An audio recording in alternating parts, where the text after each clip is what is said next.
Bismillahirrahmanirrahim. Assalamu alaikum students. Welcome to my channel All About Maths with Sahar. Today is our video for class 8 and chapter 1 है operation on sets. Exercise 1.2 है and question third का हम start करते हैं. उसमें क्या है, show that if ए का सेट दिया हुआ है, उसमें एलिमेंट्स हैं ए बी एंड सी, और बी में है बी डी एफ एंड सी में है ए एफ सी. तीन सेट दिए हुए हैं और उनमें एलिमेंट्स डिफरेंट हैं. ठीक है, सेम भी हो तो कोई मसला नहीं, क्योंकि हमने ऑपरेशन ही करना है, वर्किंग ही करनी है जैसे उन्होंने दी हुई है. ओके जी, अब ये देखें उसने प्रूफ करने के लिए दिया क्या है. अब आप इसको नेम क्या दोगे, ये एक प्रॉपर्टी है, इसको प्रॉपर्टी पता है क्या कहते हैं. अगर देखा जाए तो क्या हुआ है, सबसे पहले आप इसको समझो, फिर उसका हम नेम जो है वो मैं बताती हूँ आपको, इसका नेम क्या होगा. ए यूनियन, पहले ए यूनियन को मल्टीप्लाई किया हुआ है, सॉरी ए और यूनियन को बी के साथ किया हुआ है. ए को बी के साथ किया हुआ है यूनियन में, फिर ए को सी के साथ किया हुआ है यूनियन में, और फिर एंड में जो सेंटर में जो वैल्यू थी उसको लिख दिया एंड में इंटरसेक्शन में. अब आपने देखना है कि ए डिस्ट्रीब्यूट हो रहा है ना, ए को हम आगे आगे ऑपरेट कर रहे हैं, आगे आगे ट्रांसफ़र कर रहे हैं. ए को पहले बी के साथ किया यूनियन के ऑपरेशन के साथ, फिर ए को सी के साथ किया यूनियन के ऑपरेशन के साथ, और बाकी बी और सी के सेंटर में जो हमारे पास ऑपरेशन था वो हम सेंटर में लिख देंगे.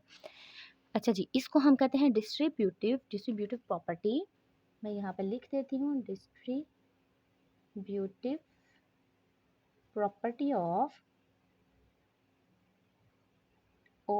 यूनियन. सबसे पहले यूनियन है ना, यूनियन अवर इंटरसेक्शन. ठीक है, distributive property of union our intersection. क्योंकि पहले यूनियन है तो इसलिए यूनियन आया. अगर आता है यहाँ पे इंटरसेक्शन और यहाँ यूनियन होता तो हम लिखते हैं distributive property of intersection our union. अब हम इसको प्रूव करते हैं. तो सबसे पहले हम इसका क्या लेंगे, left hand side. Left hand side में है A union B intersection C. अब यहाँ पे ना दो मेथड है, वो ये कि फ़र्स्ट ऑफ ऑल तो आप ब्रैकेट सॉल्व करो. ब्रैकेट सॉल्व करने के बाद जो भी आपका आंसर है उसको ए के साथ यूनियन में कर लो.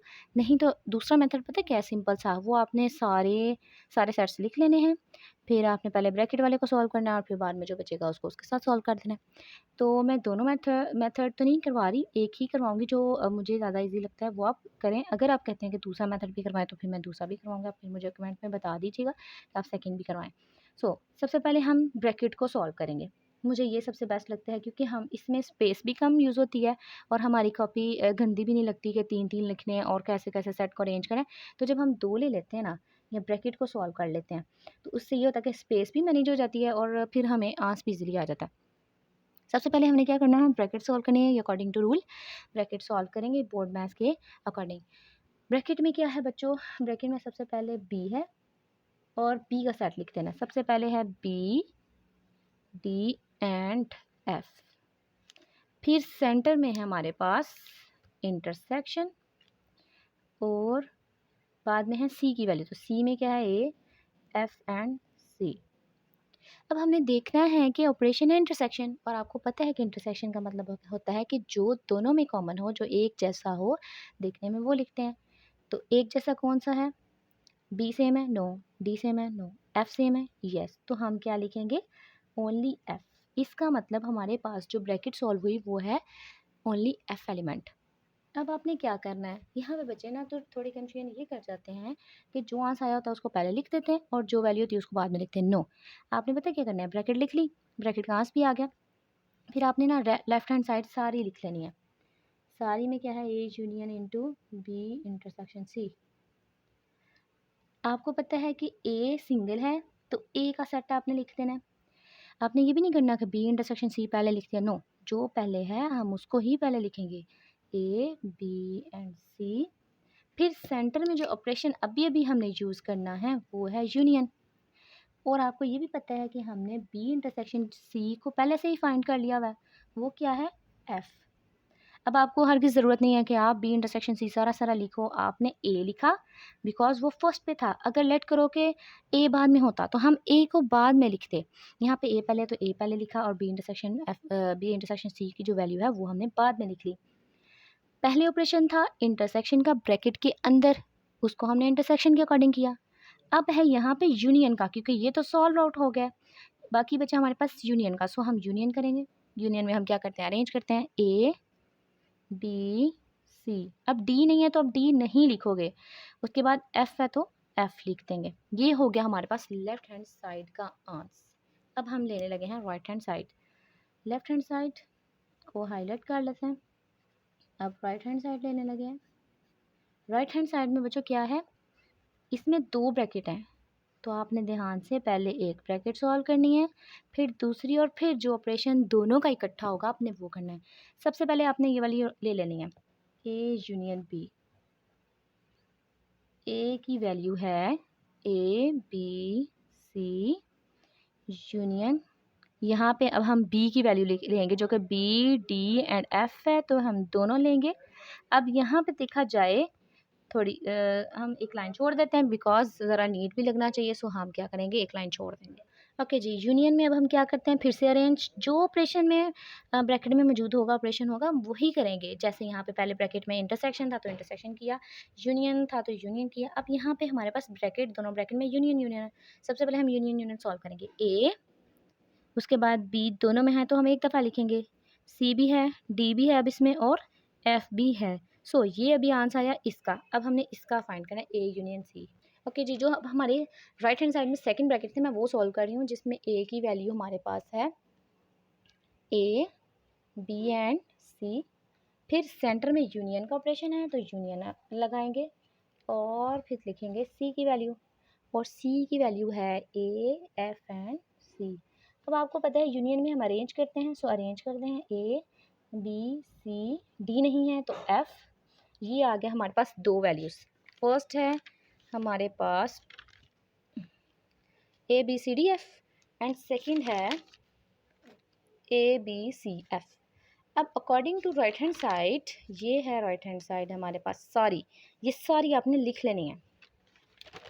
यहाँ पे हम क्या करते हैं, राइट हैंड साइड सारी लिख लेते हैं। A union B intersection A union C. अब इसका मतलब पता है क्या है, जो अभी अभी हमने ए यूनियन बी की वैल्यू फाइंड की, ए यूनियन बी की value A B C D F, वो लिख लेंगे। ठीक है, A B C D F, ठीक है, और साथ में हम यहाँ पे लगाएंगे इंटरसेक्शन का साइन, बिकॉज ये ऐसे लिखा और इंटरसेक्शन का साइन लगाने के बाद ए यूनियन सी की वैल्यू की A B C and F. अब इंटरसेक्शन का मतलब है कि जो दोनों में सेम है हम वो लिखेंगे। ए बी सेम है, ए भी सेम, बी भी सेम, और सी भी सेम, और एफ भी सेम। अब हम ज़रा ध्यान से देखें कि हमारे पास क्या लेफ्ट हैंड साइड और राइट हैंड साइड का आंसर इक्वल है। लेफ्ट हैंड साइड का आंसर था हमारे पास ए बी सी एफ, और राइट हैंड साइड का आंसर हमारे पास ए बी सी एफ। इसका मतलब है दोनों की दोनों साइड्स बिल्कुल सेम है, hence proved left hand side is equal right hand side. बाकी जो क्वेश्चन 4 है वो भी सेम ना थर्ड की तरह ही है, बस इसमें वैल्यूज़ चेंज है। ठीक है, तो सबसे पहले हमने सोल्यूशन लिखना है और लेफ्ट हैंड साइड और राइट हैंड साइड दोनों को प्रूव करना है। लेफ्ट हैंड साइड हमारे पास है ये A union into B intersection C. सबसे पहले हमने क्या लिखना है, लेफ्ट हैंड साइड से जो ब्रैकेट वाली वैल्यू है ना वो हम लिखेंगे, बी इंटरसेक्शन सी। तो सबसे पहले हम बी की वैल्यू लिखेंगे 0 1। फिर इन जो ऑपरेशन है आपने ध्यान से देखते हुए कि क्या हम वही ऑपरेशन लगा रहे हैं, ऐसा ना हो कि अब यूनियन की जगह इंटरसेक्शन, इंटरसेक्शन की जगह यूनियन लगा रहे हो, तो वो सारा आपका क्वेश्चन गलत हो जाएगा। फिर सी की वैल्यू लिखनी है जो कि एम्प्टी है, यानी कि इसके अंदर कोई एलिमेंट एग्जिस्ट नहीं कर रहा। सो अब हम क्या करेंगे, हमने देखना है इंटरसेक्शन में हम कॉमन देखते हैं, क्या 0 दूसरे में है, नो, क्या 1 दूसरे में है, नो। इसका मतलब है हम ऐसा ना हो कि आप कुछ लिखो ही ना, लिखना है आपने, लेकिन कौन सी bracket, empty bracket, empty set लिखना है, बिकॉज इसमें कोई एलिमेंट कॉमन नहीं है, सो एम्प्टी लिखेंगे इसको। ठीक है, नेक्स्ट मैंने आपको कहा था कि आप क्या करो, कि आपको कन्फ्यूजन हो रही है कि आपने ए पहले लिखना है या ए बी इंटरसेक्शन सी लिखना है, तो आपने ना सिंपल क्या करना है, right hand left hand side को देखते हुए यहाँ सारी वैल्यू लिख लेनी है, A union B intersection C. फिर ए पहले है तो आपने पहले ए का सेट लिखना है, ए का सेट क्या है हमारे पास 0। फिर सेंटर में यूनियन का सेट है, सॉरी यूनियन का ऑपरेशन है।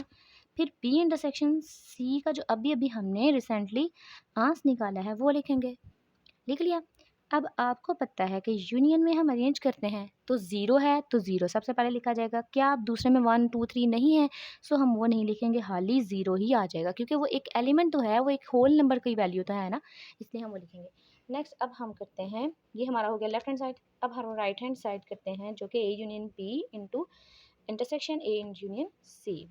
ठीक है, अब हम राइट हैंड साइड करते हैं जो कि सेम क्वेश्चन नंबर 3 की तरह ही है, बस वैल्यूज चेंज है। Right hand side is equal A union B intersection A union C. तो आपको पता है कि बोर्ड मैथ्स के अकॉर्डिंग सबसे पहले हम ब्रैकेट सॉल्व करते हैं। ए यूनियन बी, सबसे पहले हम लिखेंगे ए का सेट जो कि है ज़ीरो, फिर यूनियन जो कि ऑपरेशन है, नेक्स्ट बी की वैल्यू ज़ीरो 1, यूनियन में हम अरेंज करेंगे। तो अरेंज करने के लिए सबसे पहले ज़ीरो ज़ीरो दोनों में तो लिखेंगे तो एक दफ़ा, बिकॉज हम इंटरसेक्शन नहीं कर रहे, हम यूनियन कर रहे हैं। और 1 आ गया, 1 लिख लेंगे। नेक्स्ट हम करते हैं, ये वाला तो हमारा हो गया, अब सेकंड करने लगे हैं। ए यूनियन सी, ए की जगह ए का सेट ज़ीरो, यूनियन की जगह यूनियन, एंड सी की जगह है एम्प्टी सेट। अब यूनियन में हम क्या करते हैं, अरेंज करते हैं। तो ज़ीरो एक होल नंबर है तो ज़ीरो आ गया, क्या 1 है, नो, 2 है, नो, मतलब इसके बाद कोई वैल्यू नहीं है, सिंपल ज़ीरो होल नंबर है, वही लिखेंगे। अब आपको ये पता है कि हमने लेफ्ट हैंड साइड फाइंड कर लिया, राइट हैंड साइड क्या करनी है, सारी ऐसे लिख लेनी है जैसे हमने पहले लिखी थी। A union B intersection A union C is equal, A union B का रिसेंटली जो आंसर निकाला वो लिखेंगे, सेंटर में लगाएंगे इंटरसेक्शन, ए यूनियन सी का रिसेंटली आंसर निकाला वो लिखेंगे। और अब आ गया हमारे पास इंटरसेक्शन में जो कॉमन चीज़ें होती हैं, ज़ीरो सेम है लिख लिया, 1 सेम है, नो, इसका मतलब ये सिर्फ और सिर्फ ज़ीरो आ जाएगा। अब हम ऑब्जर्व करते हैं, ये है राइट हैंड साइड और वो है लेफ्ट हैंड साइड, देखते हैं क्या सेम है उसका आंसर। ये है लेफ्ट हैंड साइड ज़ीरो, ये है राइट हैंड साइड, दोनों का आंसर बिल्कुल सेम है। तो हम लिखेंगे hence proved left hand side is equal right hand side.